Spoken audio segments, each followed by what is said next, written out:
அனைவருக்கும் வணக்கம். வெல்வது நிச்சயம் 2025 அப்படிங்கிற title free classes and test serious அப்படிங்கிறத ப்ரொவைட் பண்றோம். ஸோ அதுபடி 11th பொலிட்டிக்கல் சயின்ஸ் புக் இருக்கக்கூடிய ஒவ்வொரு லெசன்ஸ் நம்ம பார்த்து வந்துட்டு இருந்தோம். ஸோ லாஸ்ட்டாக 15th லெசனோடைய ஸ்டார்டிங் லாஸ்ட் வீடியோல பார்த்திருப்போம். ஸோ இந்த வீடியோல அதனுடைய கண்டினியூஷன் டிஸ்கஸ் பண்ணுவோம். ஸோ லாஸ்ட் வீடியோல பாத்தீங்கன்னா சங்க காலகட்டத்தினுடைய அரசியல் அறம் எப்படி இருந்துச்சு அப்படிங்கிறத பார்த்தோம். ஸோ இந்த வீடியோல பண்டைய அரசியல் சிந்தனைகள் பத்தி திருவள்ளுவர் என்ன சொல்லியிருக்காரு அப்படிங்கிறத பத்தி பார்ப்போம். சோ திருவள்ளுவர் தான் இயற்றிய திருக்குறளை பாத்தீங்க அப்படின்னா அறத்துப்பால், பொருட்பால், இன்பத்துப்பால் அப்படின்னு சொல்லிட்டு 3 விதமான பால்கள் எழுதியிருப்பார் இல்லைங்களா, பிரிச்சிருப்பாங்க. சோ அதுல அறத்துப்பால்ல பாத்தீங்க அப்படின்னா அறத்தினுடைய சிறப்பை திடமாக எடுத்துரைத்து கற்பவரின் நெஞ்சில் பதியுமாறு செய்துள்ளார். அதாவது பாத்தீங்க அப்படின்னா நெறி தவறாத ஓர் அறிவோராக உணர்ச்சி வசப்படாமல், கற்பனைக்கு இடம் தராமல், நடுநிலைமையோட இருந்து ஓகேங்களா, சோ தாம் உணர்ந்த கருத்துக்களை சொல்லியிருப்பார். அப்போ அறத்துப்பால்ல திருவள்ளுவர் சொன்ன முக்கியமான கருத்து எது சம்பந்தமானது அப்படின்னா நடுநிலைமையாக இருந்து செயல்படுறது அப்படிங்கிற விஷயத்த வலியுறுத்தியிருப்பார்.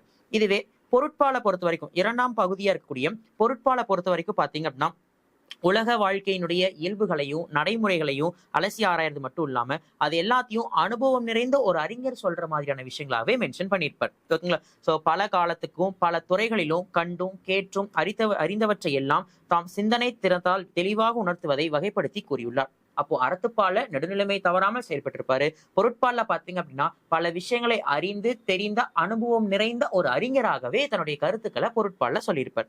3வது பாலா இருக்கக்கூடிய இன்பத்துப்பால்னு சொல்லக்கூடிய காமத்துப்பால்ல பாத்தீங்க அப்படின்னா ஒரு கவிஞராக இருந்து குரல்மணிகளை ஏற்றுள்ளார். அதாவது பாத்தீங்க அப்படின்னா தாம் மறைந்திருந்து நாடக போக்கில் காதலனையும் காதலியும் பேச செய்துள்ளார். சோ ஒரு தலைவன் தலைவி இடையான உரையாடல் எப்படி இருக்கும் ஒரு நாடக பாங்கல, அதே மாதிரியான விஷயத்தை தான் இன்பத்துப்பால் இருக்கக்கூடிய அதிகாரங்கள்ல திருவள்ளுவர் மென்ஷன் பண்ணியிருப்பார். சோ அறத்துப்பால்ல நடுநிலைமையான கருத்துக்களையும், பொருட்பால்ல அனுபவம் நிறைந்த ஒரு அறிஞராகவும், இன்பத்துப்பால்ல தலைவன் தலைவியிடையே நடக்கக்கூடிய உரையாடல்களை நாடக பாங்கான முறைகள்லையும் வள்ளுவர் எழுதியிருப்பார். சோ அப்படி இந்த பொருட்பால் அப்படிங்கிறது ரொம்ப முக்கியமான ஒன்னாக இருந்திருக்கும். சோ இந்த பொருட்பால் இருக்கக்கூடிய 70 அதிகாரங்களை பாத்தீங்க அப்படின்னா மொத்தம் 7 பகுதிகளாக பிரிச்சிருப்பாங்க.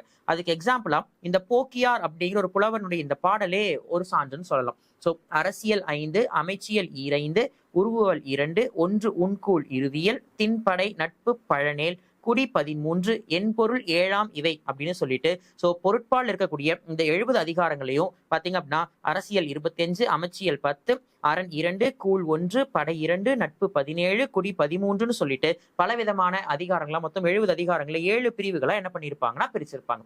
அத பொருட்பாலினுடைய முதல் குறள்லயே பாத்தீங்க அப்படின்னா வெளிப்படையாகவே வள்ளுவர் சொல்லியிருப்பார். என்ன அப்படின்னா படைக்குடி கூழ் அமைச்சு நட்பாரன் ஆறும் உடையான் அரசருள் ஏறு அப்படின்னு சொல்லியிருப்பாங்க. சோ இதுதான் பொருட்பாலினுடைய முதல் குறள். சோ இதுலயும் பாத்தீங்கன்னா அந்த பொருட்பாலுடைய 7 பகுதிகளை மென்ஷன் பண்ணியிருப்பார். சோ என்ன அப்படின்னா அமைச்சு, அரண், கூழ், படை, நட்பு, குடி அப்படிங்கிற இந்த 6 அங்கங்களையும் தனித்தனியாக வகுத்து இந்த 6 அங்கங்களையும் உடைய ஆட்சித் தலைவனை பற்றி தனித்தனியே சில அதிகாரங்களில் கூறி 7 வகையாக வேறுபாடு செய்வது திருக்குறளின் சிறப்பு. ஓகேங்களா, சோ அமைச்சு, அரண், கூழ், படை, நட்பு, குடி அப்படிங்கிற இந்த 6 அங்கங்களையும் தனித்தனியா பிரிச்சு இந்த 6 அங்கங்கள் தொடர்பான பல குறள்களை எழுதி அது எல்லாத்துலயுமே தலைவன் பத்தின விஷயங்களை உள்ளடக்கி 7 பகுதிகளா உள்ளடக்கி இருக்கக்கூடிய தான் பொருட்பால்னு சொல்லிட்டு அதனுடைய முதல் குறளான படைக்குடி கூழமைச்சு நட்பரன் ஆறும் உடையான் அரசருள் ஏறு அப்படிங்கிற விஷயத்த மென்ஷன் பண்ணியிருப்பார். அதுக்கடுத்தது பொருட்பாலினுடைய முதல்ல பாத்தீங்கன்னா அரசனது இயல்பு கூறும் அரசியலை மிக விரிவாக 25 அதிகாரங்களை செயல்பட்டிருப்பார். அதாவது அரசாட்சி செய்யக்கூடிய ஒரு அரசனுடைய இயல்புகள் என்னென்ன அப்படிங்கிறத 25 அதிகாரங்களை தெள்ள தெளிவா சொல்லியிருப்பார்.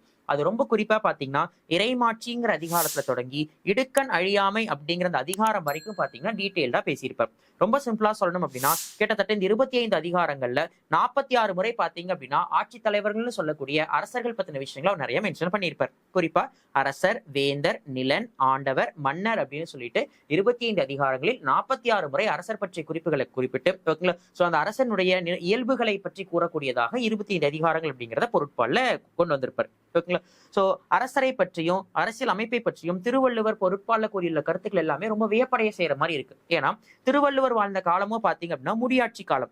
ஆனா அவருடைய கருத்துக்கள் எல்லாமே இப்ப இருக்கக்கூடிய ஓகேங்களா, சோ ஜனநாயக கண்ட்ரிக்கு தட் இஸ் மக்களாட்சி இருக்கக்கூடிய நாடுக்கு எந்த மாதிரியான கருத்துக்கள் தேவையோ அந்த மாதிரியான கருத்துக்களை முன் வச்சிருக்கிற மாதிரி தான் அவருடைய பொருட்பால் இருக்கக்கூடிய அதிகாரங்கள் குறள் எல்லாமே இருக்கிற மாதிரி இருக்கும். ஓகேங்களா, சோ அப்ப சிம்பிளா சொல்லணும் அப்படின்னா திருவள்ளுவருடைய கருத்துக்கள் அப்படிங்கிறது மக்கள் நல அரசு அப்படிங்கிற அடிப்படையில் அமைஞ்சது. வெல்ஃபேர் ஸ்டேட் அப்படின்னு சொல்லிட்டு ஒரு அரசாங்கம் முழுக்க முழுக்க மக்களினுடைய நலனுக்காக தான் இருக்கும் இல்லையா? சோ அந்த மக்கள் நல அரசு அப்படிங்கிறத கொள்கையா வச்சு ஒரு அரசாங்கம் எப்படி செயல்படணுமோ அப்படிதான் அரசர் இருக்கணும் அப்படிங்கிற விஷயத்தை தான் பொருட்பால் அதிகாரத்துல திருவள்ளுவர் சொல்லியிருப்பாரு.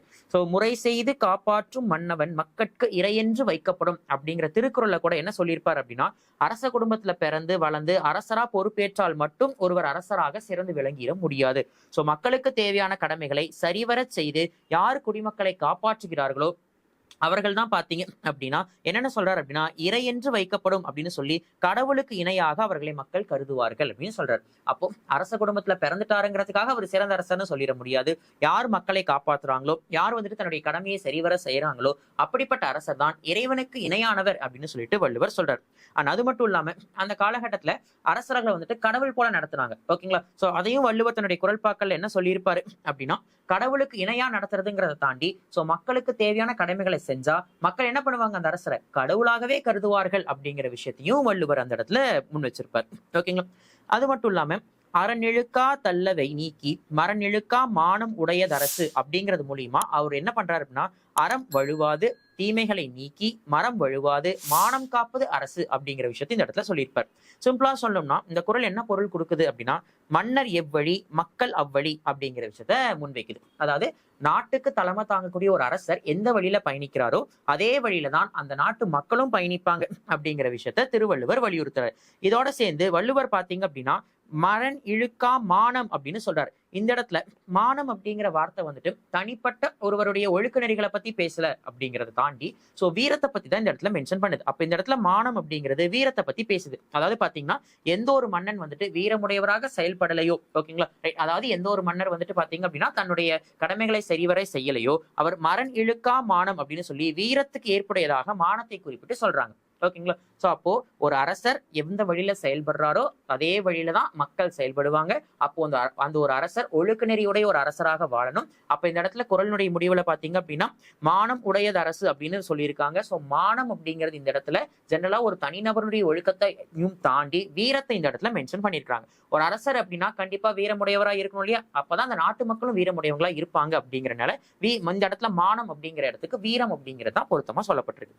சோ செங்கோன்மை அப்படிங்கிற அதிகாரத்திலையும் கூட பாத்தீங்கன்னா நல்லாட்சி பற்றி எக்காலத்திற்கும் பொருந்தி வருகின்ற அடிப்படையான கருத்துக்களை வள்ளுவர் எழுத்துள்ளார். அதாவது உலகத்துல இருக்கக்கூடிய உயிர்களை எல்லாம் மழை எதிர்பார்த்து வாழ்கின்றன.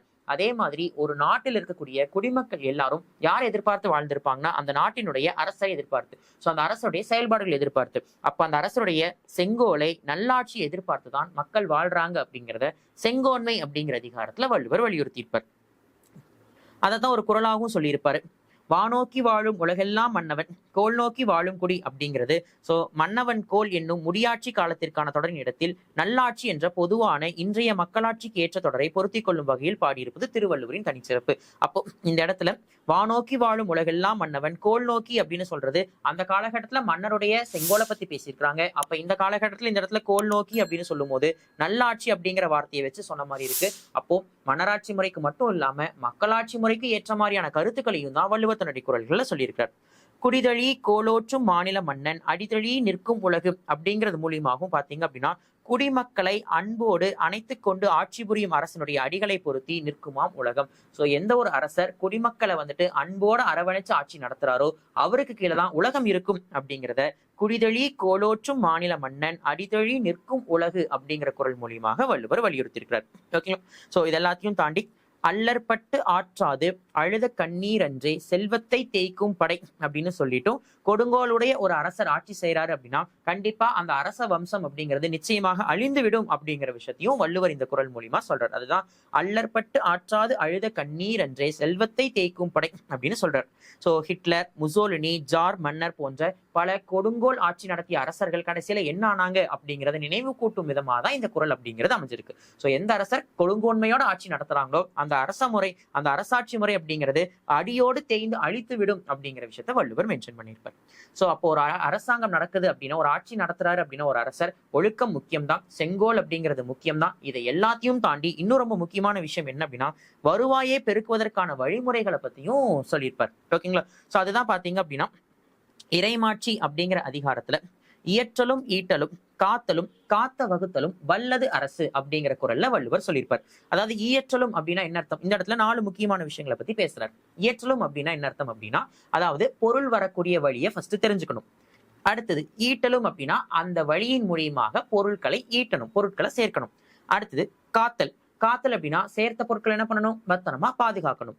காத்த வகுத்தல் அப்படின்னா பாதுகாத்த பொருளை பயனுள்ள வழிகளை செலவு பண்ணும். ஓகேங்களா? இதுதான் பாத்தீங்க அப்படின்னா ஒரு சிறந்த அரசினுடைய செயல்பாடுகள் அப்படின்னு சொல்லிட்டு வருவாயை பெருக்குவதற்கான வழிமுறைகளை பத்தியும் வள்ளுவர் மென்ஷன் பண்ணியிருப்பார். அதுதான் இயற்றலும் ஈட்டலும் காத்தலும் காத்த வகுத்தலும் வல்லது அரசு. பொருள் வரக்கூடிய வழிகளை அறிந்து அந்த வழியில் பொருள்களை ஈட்டிய பொருள்களை காத்த பொருளை பயனுள்ள வகையில் செலவு செய்தல் அப்படிங்கறதான் இதனுடைய அர்த்தம். ஓகேங்களா? இதுதான் இன்னைக்கும் இருக்கக்கூடிய பல அரசியல் சார்ந்த வல்லுநர்கள், பொறியியல் சார்ந்த வல்லுநர்கள் ஏற்றுக்கொள்ளக்கூடிய ஒரு திருக்குறளா தான் இந்த இயற்றலும் ஈட்டலும் காத்தலும் காத்த வகுத்தலும் வல்லது அரசு அப்படிங்கிற திருக்குறள் இறைமாட்சிங்கிற அதிகாரத்துல சொல்லப்பட்டிருக்கு. அதுதான் இயற்றல், ஈட்டல், காத்தல் மற்றும் வகுத்தல். அப்போ பொருட்பால்ல பாத்தீங்க அப்படின்னா அரசருக்கென்றே திருவள்ளுவர் கூறிய நல்லியல்புகள் அப்படிங்கிறது நான் அரசருக்கானது மட்டும் இல்லாம நாட்டு மக்கள் எல்லோருக்கும் வேண்டியனவாகவும் அவங்களுக்கு பொருந்த மாதிரியும் இருக்கு. அப்ப அரசருக்கு உண்டான கருத்துக்கள் அரசருக்கு மட்டும் கிடையாது, நாட்டு மக்கள் எல்லோருக்குமான கருத்துக்களாகவும் இருக்குங்கிறாங்க. அதாவது கல்வி முதல் இடுக்கண் அறியாமை வரைக்கும் இருக்கக்கூடிய பல அதிகாரங்கள்ல அவர் பயன்படுத்தியிருக்கக்கூடிய வார்த்தைகள், அதாவது பாத்தீங்க அப்படின்னா வாழும் உயிருக்கு அப்படின்னு சொல்லும் போது மக்கள் எல்லாருக்கும் அப்படிங்கறத அர்த்தம். மாந்தருக்குன்னு சொல்லும் போது மனிதர்கள் அனைவருக்கும் அர்த்தம். அப்போ பொருட்பால்ல சொல்லியிருக்கக்கூடிய அரசருக்கான குறளையும் கூட அனைத்து மக்களுக்கும் ஏத்த மாதிரியான கருத்துக்களை தான் வள்ளுவர் சொல்லியிருக்கிறார். ஓகேங்களா? அப்போ வள்ளுவர் காலகட்டத்துல பாத்தீங்க அப்படின்னா முடியாட்சிங்கிறதா இருந்துச்சு. ஆனா அவர் எழுந்த அந்த திருக்குறள்ல சொல்லப்பட்டிருக்கிற விஷயங்கள் இன்றைய காலகட்டத்து மக்களாட்சிக்கும் ரொம்ப முக்கியத்துவம் வாய்ந்த ஒரு விஷயம் அப்படின்னே சொல்லலாம். நெக்ஸ்ட், திருக்குறள் ஒரு மதச்சார்பற்ற நூல்னு சொல்றாங்க. ஏன் திருக்குறள் ஒரு மதச்சார்பற்ற நூல் அப்படின்னா, அதை படிக்க ஆரம்பிச்ச உடனே நமக்கு தெரியும் அது கண்டிப்பா செக்குலர் லிட்ரேச்சர், மதச்சார்பற்ற ஒரு நூல் தான். ஏன்னா திருவள்ளுவர் இருந்த காலகட்டத்துல பௌத்தம், சீக்கியம், ஜைன மதம், இந்து மதம்னு சொல்லிட்டு பல மதங்கள் அப்படிங்கிறது இருந்தது. ஓகேங்களா? ஈவன் இறை மறுப்பாளர்களும் அந்த காலகட்டத்தில், அதாவது கடவுள் மறுப்பு கொள்கையை பின்பற்றவங்களும் இருந்தாங்க.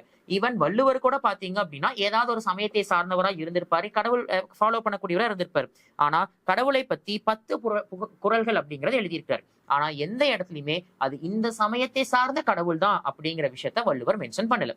வள்ளுவர் காலத்துல பல மதங்கள் இருந்தது, மதத்தை பின்பற்றாதவர்கள் இருந்தாங்க. ஓகேங்களா? ஈவன் வள்ளுவரே கூட பாத்தீங்கன்னா குறிப்பிட்ட சில மதங்களை பின்பற்றி இருப்பாரு. பட் ஆனா அவர் 10 குறள்களுக்கு கூட கடவுளை பத்தி எழுதியிருக்காரு. ஆனா எந்த இடத்துலயுமே அது இந்த சமயம் சார்ந்த ஒரு கடவுள் தான் அப்படின்னு இல்லாம, ஓகேங்களா, அனைத்து மதத்தினருக்கும் பொதுவான ஒரு கருத்துக்களே அவர் சொல்லியிருப்பாரு. அதனாலேயே திருக்குறள் அப்படிங்கிறது ஒரு மதச்சார்பற்ற நூல் அப்படின்னே சொல்லலாம்.